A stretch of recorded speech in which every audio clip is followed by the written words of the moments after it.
ইলমান ওয়ালা তাকুনা রাব্বি ফাতাল্লাহ। হয়তো বান্দা আলেম হইতে পারি নাই, তাহলে আলেমের ছাত্র হয়ে যাই, অথবা তাদের কথা শুনি, তাদের সহমতে থাকি। এই তিন শ্রেণীর বাইরে যদি হইতে চাই, তাহলে আমাদের মৃত্যুর সময় দেখা যায় আমাদের জবানে কালিমা নসিব হবে না, আমাদের মৃত্যু হবে কুকুরের মতো, শুয়ারের মতো।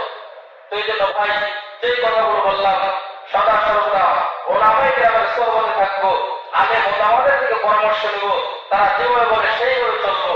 তো আল্লাহ তাআলা যে কথাগুলো বললাম, আমি গুনাহগারকে আমল করার তৌফিক দান করুন, আপনাদেরকে আমল করার তৌফিক দান করুন। ওয়া আখিরু দাওয়ানা আলহামদুলিল্লাহি রাব্বিল আলামিন।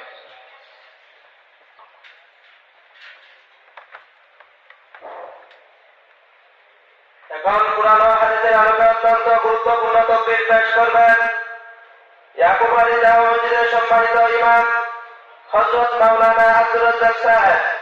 হযরত মাওলানা আব্দুর রাজ্জাক সাহেব।